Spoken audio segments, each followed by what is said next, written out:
미국 시카고 대학교 심리학자인 에드 브라이언 박사는 이 주장을 증명하기 위해서 사람들을 모아서 실험을 해봤다고 해요. 한쪽 실험팀에게는, 오른쪽 실험팀에게는 사랑하는 사람에게 선물을 반복적으로 주기만을 시켰습니다. 주는 거예요. 사랑하는 사람들에게 선물을 반복적으로 주기만을 시켰어요.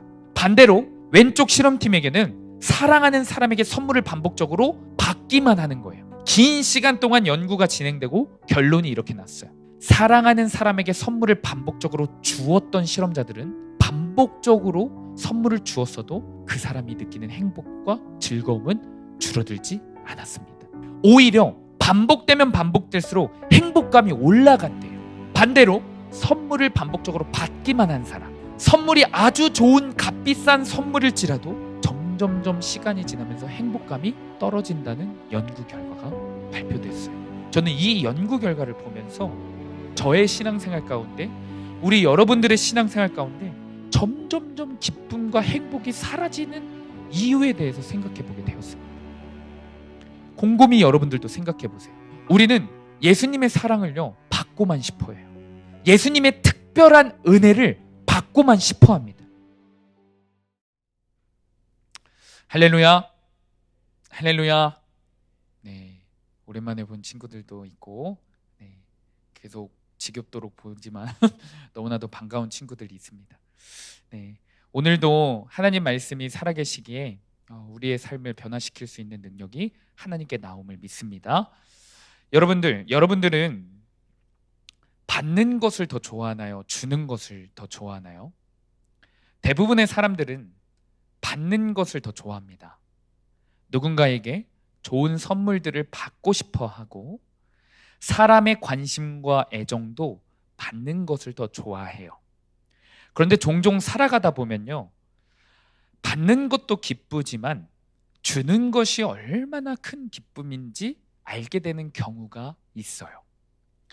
여러분들이 혹시 가족이나 사랑하는 친구, 이성 친구에게 선물을 정성스럽게 준비해서 줘본 경험이 한 번쯤은 있을 겁니다. 한 번도 없는 사람 있나요, 혹시? 마지못해서 선물을 주는 게 아니라요, 진심으로 사랑하고 아끼는 마음으로 선물을 준 적이 있을 거예요. 전도사님은 있었을까요, 없었을까요? 있었겠죠. 전도사님 모태솔로가 아니기 때문에 또 있었죠. 저도 특별히 사랑하는 사람에게 선물을 준 적이 있습니다. 그녀가 무엇을 좋아하는지 그녀의 친구들에게 몰래 가서 물어봐 알아냈고, 정성스럽게 손편지도 작성했어요. 그리고 깜짝 서프라이즈로 그녀가 좋아하는 선물과 편지를 전달한 적이 있습니다. 내가 준 그 선물을 받고 기뻐하는, 행복해하는 그녀를 바라봤는데 그 어떤 선물을 받았을 때보다 더 행복하더라고요. 사실 그 선물을 준비했을 때 저는 바쁜 일정 속에서 많은 시간을 사용하면서 준비했어요. 특히 제가 글씨를 정말 못 씁니다. 정말 못 쓰는데 너무 고개를 크게 끄덕이는 사람들이 있네요. 본 사람이 있나 봐요. 정말 못 써요.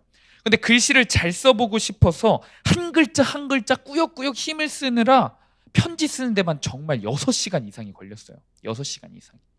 이뿐만이 아닙니다. 선물을 준비할 때 가난한 가운데 있었지만 돈도 많이 사용했어요. 그런데요, 하나도 힘들지 않았어요. 하나도 아깝지 않고 너무나도 기뻤습니다. 왜냐하면 그 사람이 저에게 너무나도 소중했고 저는 그 사람을 사랑했기 때문이었어요. 오늘 본문 속에서는요, 소중한 분을 위해, 사랑하는 분을 위해 아낌없이 전부를 드린 한 사람이 등장합니다. 바로 마리아라는 한 여성이에요. 오늘은 특별히 이 마리아의 신앙을 통해 우리의 신앙생활을 점검해보고 돌아보기를 원하는데, 간절히 바라기는 말씀을 통해 마리아의 신앙을 배워가는, 마리아 신앙이 우리 삶의 실제가 되는 은혜가 있기를 간절히 축복합니다. 아멘. 예수님께서요, 오늘 본문을 살펴보면요, 예수님께서 제자들과 함께 식사를 하고 계셨어요. 제자들과 함께 식사를 하고 계셨는데 그때 마리아라는 한 여성이 예수님 곁으로 다가왔습니다. 그리고 자신이 갖고 온 향유가 뭐냐면 향기 나는 기름이에요. 향수 정도로 생각하면 돼요. 이 향유를 예수님의 머리에 붓기 시작했어요. 마리아가 예수님께 부었던 향유는요, 참 비싼 향유였나 봐요. 그 자리에 있었던 예수님의 12제자 중 한 명이 와, 저 향유 300데나리온이나 하는데 저 비싼 것을 예수님의 머리에 붓는다고 하면서 깜짝 놀랐어요.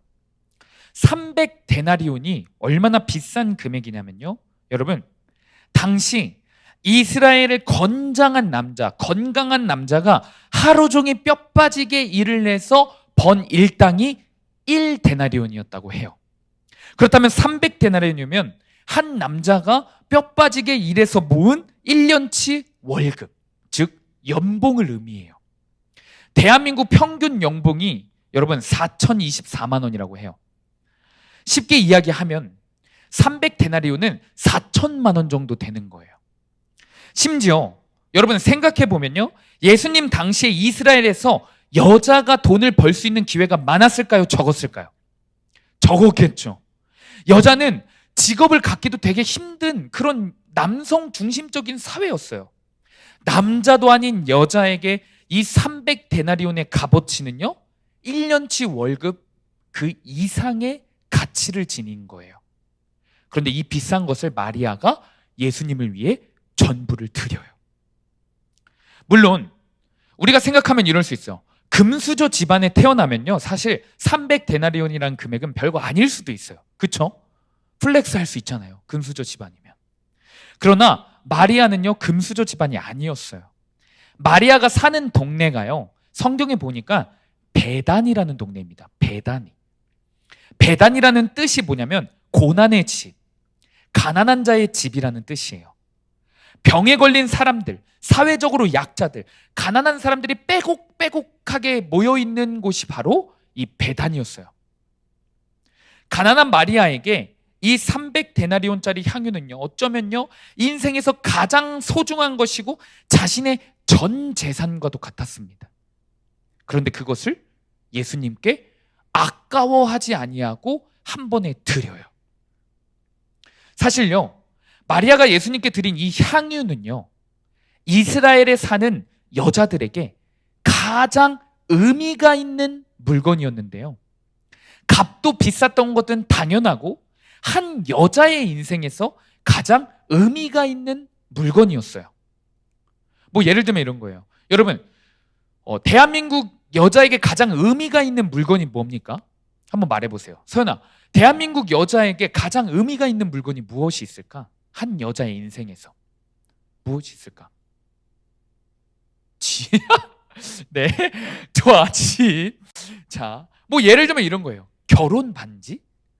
되게 의미 있죠. 의미가 있죠. 아니면 엄마에게 받은 어떤 거, 뭐 이런 것도 의미가 있죠. 한마디로 사실 이 향유 옥합은요, 이스라엘 사회에서 가장 의미가 있는, 여자에게 의미가 있는 물건이었어요. 시집을 가는 처녀에게 필수 품목이 바로 이 향유였는데요, 결혼식을 진행하면서 신부는 신랑의 머리에 자신의 갖고 온 향유 한 방울을 딱 부어요. 그게 결혼 의식 중 하나였어요. 이 행위는 어떤 의미가 있냐면 나의 신랑은 오직 당신뿐입니다 라는 사랑의 고백의 행위가 담긴 거예요. 여러분, 결혼식이 끝나잖아요. 신부는 한 방울 뿌리고 남은 향유 있죠, 그거를 곱게 다시 집안으로 갖고 옵니다. 곱게 간직해요.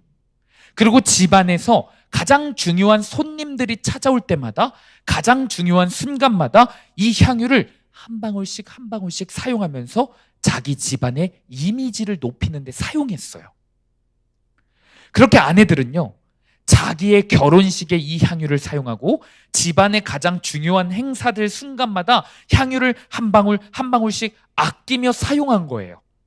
그리고 마지막에는 이 향유 옥합이 한 여자에게 어떻게 사용되냐면요, 사랑하는 남편이 죽잖아요. 그러면 나머지 향유를 다 갖고 와서 남편의 시체에 붓습니다. 여러분, 이 향유는 한 여자의 인생에서 중요한 물건인 것 같습니까? 아니면 별로 중요하지 않은 물건인 것 같습니까? 중요한 물건인 것 같죠. 건이가 대답했어요. 중요한 물건. 이스라엘 여자에게 있어서 가장 소중하고 중요한 물건이 바로 의미가 있는 물건이 뭐라고요? 이 향유였어요. 그래서 사실 이스라엘 사는 여자들 모두는 너도 나도 이 여자도 저 여자도 좋은 향유를 갖기 위해 노력했어요. 왜 그랬을까요? 왜 좋은 향유를 갖기 위해 노력했을까요? 부잣집, 좋은 집안으로 시집 가는 것이 당시 평범한 여자가 할 수 있는 최고의 성공 수단이었거든요. 좋은 향유를 갖고 있으면 있을수록 그만큼 좋은 집안에 시집 갈 수도 있는 거예요. 한마디로 향유는 경쟁력이기도 했어요. 마치 향유는 오늘날에 자신을 뽐내주고 나타내주고 자신의 인생을 높일 수 있는 스펙과도 같은 거예요. 이해가죠? 이해가죠?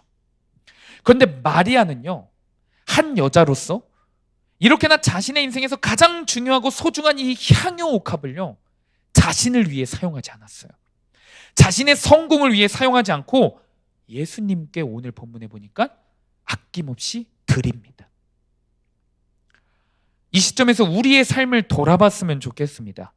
우리는 오늘 본문의 마리아처럼 예수님을 위해 자신의 가장 소중한 것, 자신의 가장 가치 있는 것을 예수님께 드려본 적이 있나요? 여러분들은? 나의 전부와 같은 것들을 드려본 적이 있나요? 착각하면 안 되는 게요, 아까워하면서 조금 드리는 것, 계산하면서 조금 드리는 것, 그것은 전부를 드린 게 아니에요. 가장 소중한 것을 드린 게 아닙니다. 또 우리가 잘 알고 있는 기브 앤 테이크가 있죠. 기브 앤 테이크 마인드로 드려본 적이 있냐고 물어본 게 아니에요. 내가 이만큼 드렸으면, 내가 이만큼 투자했으면, 내가 이만큼 시간과 정성을 들였으면 하나님이 뭘 좀 주겠지? 이런 마음으로 드린 거 말고요, 정말로 주님을 사랑하고 아끼고 우리 주님은 나의 소중한 분이라는 것을 고백하기 위해 드려본 적이 있냐고 물어보는 겁니다. 드려본 적이 있나요? 1994년 4월 20일 미국 콜로라도의 한 고등학교에서 두 명의 남학생이 총기를 들고 900여 발을 난사하며 12명의 학생과 교사 1명을 죽이는 끔찍한 사건이 발생합니다. 그런데 그들은 학생을 죽일 때 그 사람들에게 머리에 총기를 겨누고 물어봤어요. 너 하나님을 믿어? 하나님을 믿는다면 방아쇠를 당기는 거예요. 하나님을 믿지 않는다고 말하면 풀어준 거였습니다. 다른 학생들은, 대부분의 학생들은 겁에 질려 하나님을 믿지 않아요 라고 말했지만 한 여학생은 달랐습니다. 그 여학생은 예수님을 향한 사랑과 믿음을 지키기 위해 이렇게 대답했어요. 당연하지, 나는 하나님을 믿어 라고 대답했어요. 그 남학생이 기독교에 대한 분노가 많았나 봐요. 하나님은 없어 라고 하며 소리를 지르며 방아쇠를 당기려고 했습니다. 그 순간에 여학생은 이렇게 말했어요. 하나님은 지금 이 순간에도 살아계셔. 너희도 역시 하나님을 믿어야 해. 이 말이 여학생이 마지막 한 말이었어요. 이 말을 듣고 분노한 남학생을 네가 믿는 하나님 곁으로 가 라고 하면서 결국 총을 쏴 죽입니다. 그 여학생은 그 자리에서 피투성이가 되어 순교했어요. 이 여학생이 여러분과 또래 나이인 17살이었고 이 여학생의 이름은 캐시 버넬이라는 학생이었습니다. 이 여학생은 자신의 목숨을, 자신의 전부를 주님을 위해 드리며 이 세상에서 죽었어요. 그러나 그 이후에 그녀는 사라졌지만 그녀의 이름이 전 세계적으로 알려졌고 특히 미국에서 이 어린 학생의 신앙을, 고백을 기억하고 본받자는 운동이 전국적으로 청소년들 10대 사이에서 벌어지기 시작했습니다. 사실 미국은 크리스찬 나라지만 자기가 크리스찬 나라에서 예수님을 믿는다고 말하지만 매주 교회를 다니지만 학교에서 부끄러워했던, 예수님을 부끄러워했던 학생들이 많았어요. 그런데 그 부끄러워했던 학생들이 이 캐시 버넬의 신앙을 보고 깨어나기 시작했어요. 그리고 캐시 버넬이 죽기 전에 외쳤던 당연하지 나는 하나님을 믿어. Yes, I believe in God. 이 말을요, 이 말을 티셔츠에 새겨서 학교를 갈 때 입고 갔어요. 그리고 학교 한 운동장 가운데서 기도하기 시작했습니다. 여러분, 사실 캐시 버넬이라는 사람은요, 아주 좋은 사립학교를 다니고 있었대요. 자신이 예수님의 사랑을 전하고 싶어서 일부러 공립학교에 갔대요. 고등학교 진학마저도 예수님을 위해 선택했고, 그런 그녀는 결국 가장 소중한 전부인 목숨까지도 드렸습니다. 사실 이 여학생의 죽음을 보고요, 예수님을 믿지 않는 사람들은 이 여학생을 이해하지 못했어요. 미련한 선택이다. 바보 같은 선택이다. 낭비다. 라고 말했습니다. 세상의 기준으로 보면 오늘 본문의 마리아의 선택도요, 사실 이해가 안 되는 게 사실이에요. 이스라엘에 사는 여자에게 있어서 가장 중요하고 소중한 것을 자기가 스스로 버린 것과 같아요. 아니나 다를까 오늘 본문에서 마리아에게, 야, 아깝게 뭐하는 짓이야. 이 비싼 향유옥합을 팔든가 해서 더 좋은 일에 사용해야지. 너 낭비하는 거야. 너 미련한 짓이야. 라고 잔소리했던 인물도 있습니다. 바로 예수님을 팔아넘긴 인물로 우리에게 기억되는 가룟 유다예요. 우리 요한복음 12장 4절에서 5절을 우리 한 목소리로 화면을 보고 읽어보겠습니다. 한 목소리 읽겠습니다. 시작. 예수의 제자 가운데 하나이며 장차 예수를 넘겨줄 가룟 유다가 말하였다. 이 향유를 300데나리온에 팔아서 가난한 사람들에게 주지 않고 왜 이렇게 낭비하는가? 가룟 유다가 비난하는 거예요. 야, 아깝게 뭐 하는 짓이야? 라고 말하는 겁니다. 이 가룟 유다의 비난이요, 이 가룟 유다의 비판이요, 이 가룟 유다의 욕이요, 오늘 세상의 수많은 사람들이 그리스도인들에게 하는 비난과 비슷합니다. 예수님을 안 믿는 친구들, 가족들은요, 야, 토요일 주일에 도대체 교회를 왜 가는 거야? 가족들과 오붓하게 놀러 갈 수 있는 시간인데 아깝게 뭐 하는 거야? 시간 아깝게 교회에 왜 이렇게 오래 있어? 라고 말해요. 시험 기간에 학원 선생님들이 말하죠. 우리 반 학생들이 막 얘기하더라고요. 성적 잘 받고 좋은 대학 가기 위해 토요일 일요일에 공부한다라도 더 해야지. 지금 그럴 때 아니다 너. 그렇게 시간 낭비할 여유 없다 너. 라며 그리스도인들을 비난해요. 그런데 여러분, 예수님을 모르는 친구들은, 예수님을 모르는 선생님들은 문제가 되지 않아요. 그들은 모르잖아요. 이해할 수 없잖아요. 그러나 진짜 문제는요, 예수님을 믿는다고 말하는 우리조차, 예수님을 믿는다고 말하는 여러분 크리스찬들조차 예수님께 드리는 것을 아까워한다라는 게 문제예요. 오늘 본문을 읽거나 설교를 들으면서 전부를 드린 마리아, 자신의 목숨까지 바치면서 순교한 캐시 버넬의 이야기를 듣고 부담스러워해요. 이해하지 못해요. 아깝게 뭐 하는 거야? 라고 생각하는 사람들이 있다는 게 우리의 현실이에요. 자, 그렇다면 이 시점에서 주목해보고 싶습니다. 도대체 마리아는요, 어떻게 전부를 드린 걸까요? 나는 예수님께 오늘 하루 10분 집중하는 것도 아까워서 못하는데, 20분 드리는 것도 아까워하는데, 17살의 캐시 버넬은 도대체 나랑 무엇이 달랐길래 전부를 드리고 목숨까지도 주님께 드렸을까? 우리는 오늘 말씀을 들으면서 이 반성적인 질문을 던져보아야만 합니다. 아멘?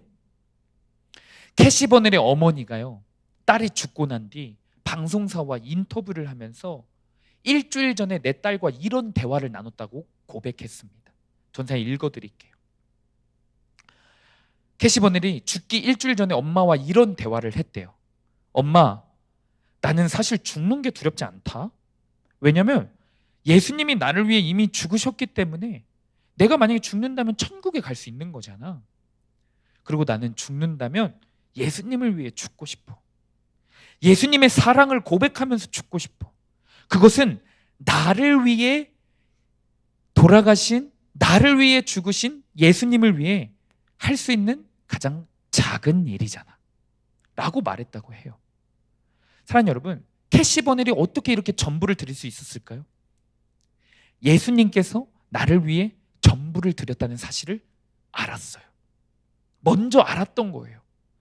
예수님이요, 자기 자신을 위해 가장 예수님의 소중한 것, 목숨까지도 드렸다는 것을 알은 거예요. 그 십자가 사랑, 우리를 사랑하기에 죽기까지 사랑하신 그 십자가의 사랑을 먼저 알았고 받았다는 것을 깨달았기 때문에 캐시버넬은 전부를 드릴 수 있었던 거예요.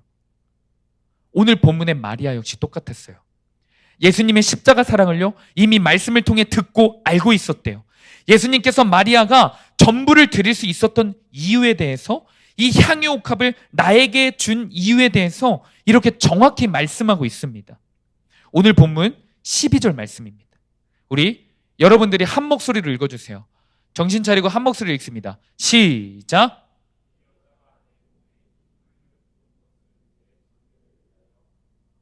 예수님께서 이 여자가 전부를 드릴 수 있었던 이유, 전부를 드린 이유에 대해서 이렇게 얘기하고 있는 거예요. 내 장래를 위하여 함이니라. 여러분, 예수님의 장래가 무엇을 의미합니까? 십자가에서 죽으신다는 것을 의미해요. 십자가의 사랑 때문에 전부를 드린 거예요. 예수님의 십자가의 은혜 때문에 마리아는 계산하지 않고 망설이지 않고 자신의 가장 소중한 것을 주님께 드렸습니다.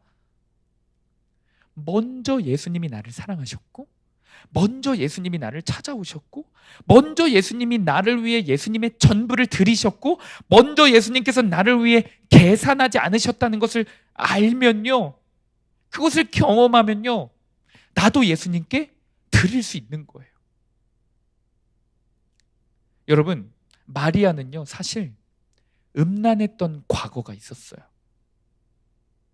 음란한 행위를 하면서 돈을 모았던 여인이기도 했어요. 잠깐의 육체적인 쾌락으로 하루하루를 살았던 여인이었습니다. 이 여인은 살면서 점점 공허해져 갔고, 허무해져 갔고, 몸은 망가져 갔고, 영혼은 이미 죽어가고 있었어요. 그런 그녀의 인생 가운데 예수님이 먼저 찾아오셨어요. 그녀가 죄만 짓고 살았을 그때에 예수님이 그 죄를 해결해 주시기 위해, 그 죽어가는 인생을 살리시기 위해 이 땅 가운데 오셨다는 것을 만나고 깨달았습니다. 그러기에 그녀는 예수님의 그 사랑에 힘입어 자신의 전부를 드릴 수 있었던 겁니다. 우리가 잘 알고 있는 말씀입니다. 우리 이 말씀을 한 목소리로 이 시간 고백했으면 좋겠습니다. 로마서 5장 8절 말씀입니다. 로마서 5장 8절 말씀 한 목소리 읽습니다. 시작.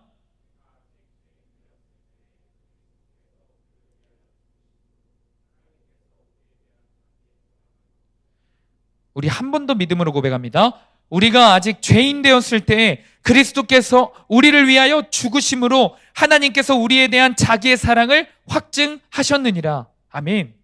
여러분, 요한일서 4장 19절에 이런 말씀이 있어요. 우리가 사랑함은 그가 먼저 우리를 사랑하셨음이라.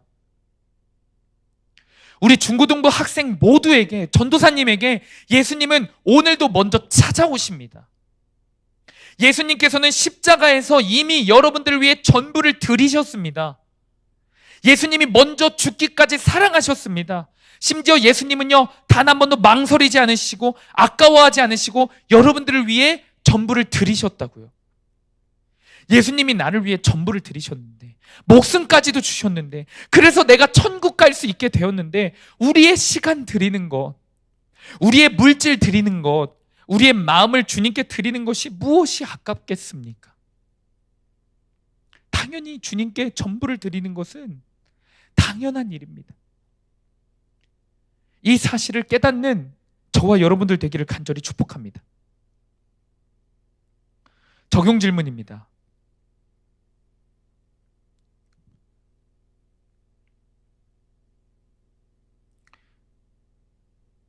전사 읽어드릴게요. 예수님께서 나에게 전부를 거셨다는 사실을 알고 있습니까?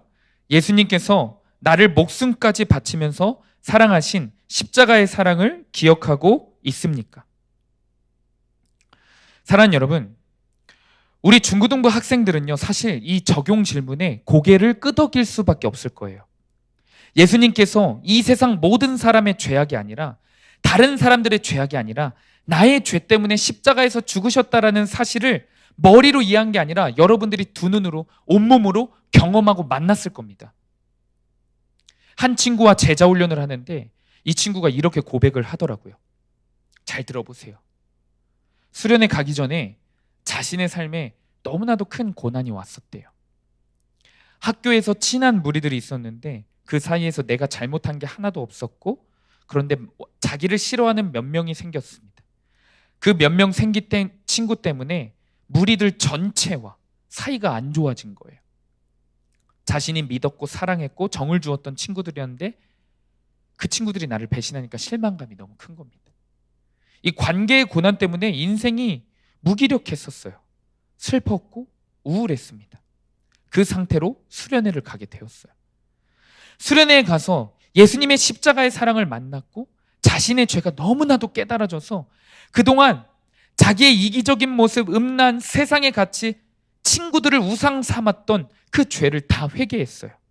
그런데 회개하고 나니까 예수님의 십자가 사랑이 더 임하기 시작했고, 수련회 전에 느꼈던 공허함, 무기력함, 학교 생활 관계에 대한 모든 걱정들, 우울감들이 한 번에 사라졌대요. 그리고 말도 안 되는 기쁨을 경험했대요. 그 친구의 표현 그 자체로 자기가 원래 걱정이 굉장히 많은 사람인데 진짜 예수님의 사랑을 만나니까 걱정이 단 하나도 없는 상태로 처음 경험해봤대요. 이 친구뿐만일까요? 아니죠. 여러분들도 우리 수련회 가운데 예수님의 사랑이 얼마나 큰지 다 경험해봤을 거예요. 수많은 친구들이요, 예수님이 나를 위해 모든 것을 포기하신 그 십자가 사랑을 경험하고요, 지금까지 경험하지 못했었던 기쁨, 평안함, 만족을 누려봤습니다. 경험했습니다. 그런데요 여러분, 문제는 여기에서 시작돼요. 또다시 문제가 발생하는 거예요. 예수님의 사랑, 예수님의 특별한 은혜를 받은 우리가 너무나 기쁘고 행복했는데 점차 시간이 지나면서 지금 현재, 지금 우리 이 시점에서 그 행복과 기쁨이 어떻죠? 유지되고 있습니까? 유지되고 있습니까? 줄어들고 있죠. 수련회 다음 예배, 수련회 다음 중고등부 예배와 지금 중고등부의 예배 가운데 여러분들 기쁨의 차이가 있지 않습니까? 있죠. 감격의 차이가 있지 않습니까? 수련회가 끝나고 예수님의 사랑을 경험하고 받았고 십자가의 은혜를 받은 그 다음 예수 동행 모임과 오늘 토요일 예수 동행 모임과 그 기쁨이 동일했습니까? 아니죠. 점점 그 기쁨이 줄어들고 있어요. 슬슬 여러분들과 눈과 얼굴에는요 기쁨이 점점 없어지고 있어요. 전사님 주중에 사무실에 이렇게 앉아 있잖아요. 여러분들이 가끔 이렇게 인사하러 들어오죠. 점점 딱 들어오면요 표정과 기쁨이 없어져요. 은혜가 충만했을 때는, 예수님의 사랑을 깨달았을 때는 들어올 때부터 전사님 안녕하세요 라고 하는데 요즘은 전사님 안녕하세요 이러고 가요. 우리의 눈 가운데, 우리의 표정 가운데, 우리의 삶 가운데 예수님께 사랑받았던 그 기쁨이 점차 사라지고 있어요. 전부를 받았던 그 기쁨이 점차 사라지고 있습니다. 원인이 뭘까요? 원인이 왜 그런 걸까요? 도대체 무엇이 문제일까요? 선생님 말씀을 정리하면서 이런 글을 봤어요. 뭐냐면요, 과학 심리 용어 중에, 여러분 과학자들이 심리적으로 연구한 그 용어 중에 쾌락 적응 법칙이라는 용어가 있습니다. 쾌락 적응 법칙이라는 용어. 특정한 경험에서 느끼는 행복, 즐거움이 반복되잖아요. 그것이 반복되면 될수록 행복의 정도와 즐거움이 점차 줄어든다는 거예요. 먹는 것, 보는 것, 성적으로 느끼는 것, 그 모든 것들이 반복되면 익숙해지고 질려서 기쁨이 점차 사라진다는 거예요. 그래서 인간들에게 나타나는 자연적인 현상이 무엇이냐? 더 큰 자극을 원해요. 새로운 맛을 원하거나 새로운 즐거움을 원하게 된다는 거예요. 그러나 심리학자들이요, 딱 한 가지의 경우는 이 쾌락 적응 법칙에 예외가 되는 경우가 있대요. 예외가 되는 경우, 그게 뭐냐면요, 드리는 기쁨이래요. 드리는 기쁨. 미국 시카고 대학교 심리학자인 에드 브라이언 박사는 이 주장을 증명하기 위해서 사람들을 모아서 실험을 해봤다고 해요. 한쪽 실험팀에게는, 오른쪽 실험팀에게는 사랑하는 사람에게 선물을 반복적으로 주기만을 시켰습니다. 주는 거예요. 사랑하는 사람들에게 선물을 반복적으로 주기만을 시켰어요.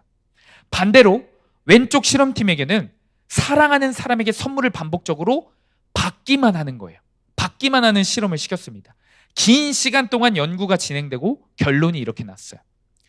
사랑하는 사람에게 선물을 반복적으로 주었던 실험자들은 반복적으로 선물을 주었어도 그 사람이 느끼는 행복과 즐거움은 줄어들지 않았습니다.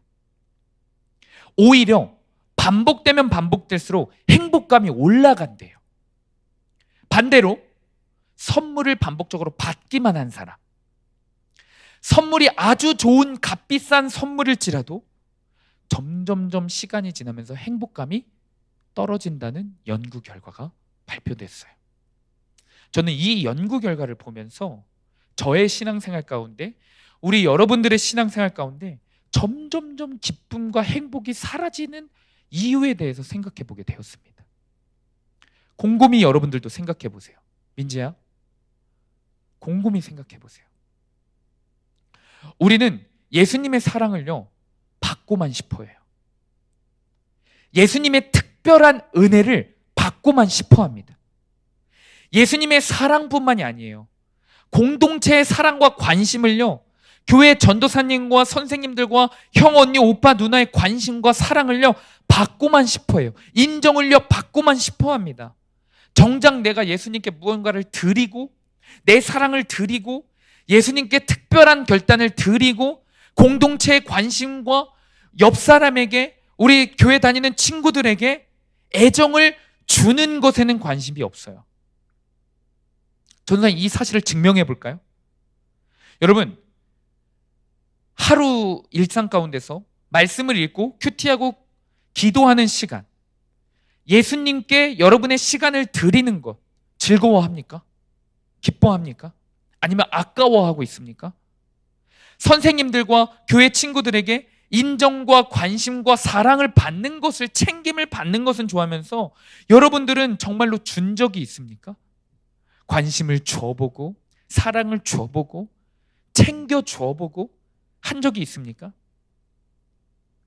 여러분 신앙생활 가운데 더 적나라하게 한번 물어볼게요. 여러분, 나에게 전부를 주신 예수님께, 나에게 전부를 바치신 예수님께 내가 정말 그 예수님을 사랑하는 마음으로 세상의 돈이 나를 책임져 주는 게 아니라 나에게 전부를 주신 그 예수님이 나의 인생을 책임지신다라는 고백이 담긴 행위가 바로 헌금인데, 헌금을 여러분들 드리고 있습니까? 예수님께? 주고 있습니까? 유초동부 때는요, 부모님이 시키니까 억지로 하니까 억지로라도 해요. 근데 중고등부 와서 여러분에게 어느 정도 자율권이 생기고 용돈도 생긴 이 시점에서 여러분 스스로 예수님께 물질을 드려본 적이 있어요? 물질이 있는 곳에 마음이 있죠. 그 마음을 드려본 적이 있습니까? 예수님께? 여러분, 우리는 예수님이 주시는 사랑은 받고 싶어 하고요, 특별한 은혜는 받고 싶어 하고요, 구원을 받고 싶어 해요. 천국 가고 싶어 해요. 근데 정작 나의 것은 예수님께 드리는 것을 그렇게는 아까워해요. 여러분, 이런 사람들은요, 예수님의 십자가의 사랑을 받긴 받아도요, 점차 그 받은 사랑이, 기쁨이, 감격이 줄어드는 거예요. 우리의 신앙생활 가운데 기쁨이 사라지고 감격이 점차 줄어들고 있다면요, 지금 우리 이 시점 가운데서요, 내가 드리는 기쁨을 경험해 봤나? 내가 드려봤나? 내가 결단하여 결심하여 결론난 마음으로 아까워하지 아니하고 계산적이지 아니하고 주님께 나의 시간을 드리고 몸을 드리고 마음을 드리고 물질을 드려봤나? 라는 것을 점검해 보면 돼요. 내게 기쁨이 사라지는 이유를 이제 알겠지 않겠습니까? 알지 않겠습니까? 오늘 본문의 마리아는요, 예수님의 사랑을 전부 받았어요. 그리고 받은 것으로 끝난 것이 아니라 자신의 사랑을, 자신의 전부를 또 드렸습니다. 그 결과 마리아는요, 잠시 잠깐의 기쁨, 잠시 잠깐의 평안함, 잠시 잠깐의 만족으로 끝나는 것이 아니라요, 시간이 지나면서 점점 식어가는 기쁨이 아니라요, 영원한 기쁨을 얻게 됩니다. 오늘 본문 13절 말씀, 오늘 본문 13절 말씀을 우리 한 목소리로 한번 읽어보겠습니다. 큰 목소리로 읽겠습니다. 시작. 내가 진실로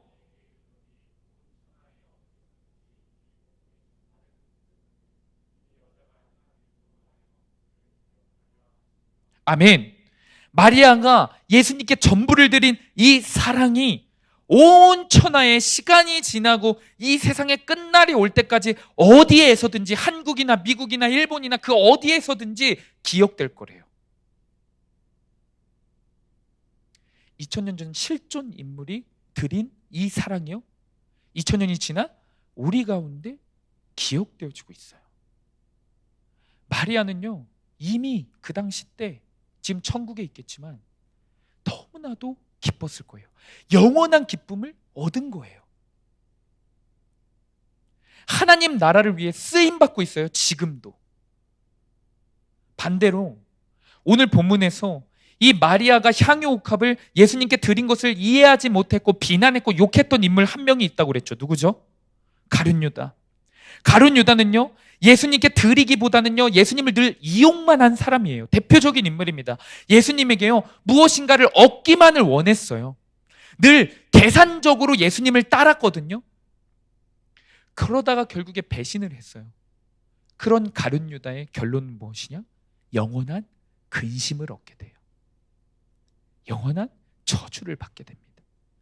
오늘 본문 바로 뒤에요, 24절 말씀에 이런 말씀이 있습니다. 우리 가룟 유다의 결론을 한번 읽어볼게요. 한 목소리 읽겠습니다. 시작. 인자는 자기에 대하여 기록된 대로 가거니와 인자를 파는 그 사람에게는 화가 있으리로다. 그 사람은 차라리 태어나지 아니하였더라면 제게 좋을 뻔하였느니라. 예수님에게 이런 평가를 받아요.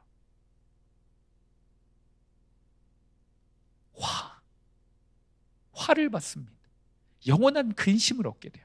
결국 지금도 지옥에서 영원한 고통 속에서 헤어나오지 못하고 있는 겁니다.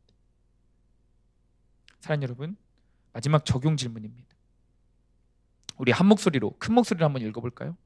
큰 목소리 읽어보겠습니다. 시작. 다시 읽어보겠습니다. 시작.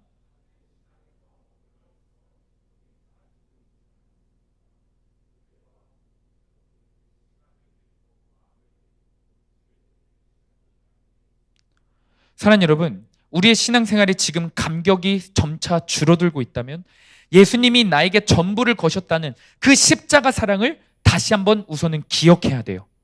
기억하기를 축복합니다.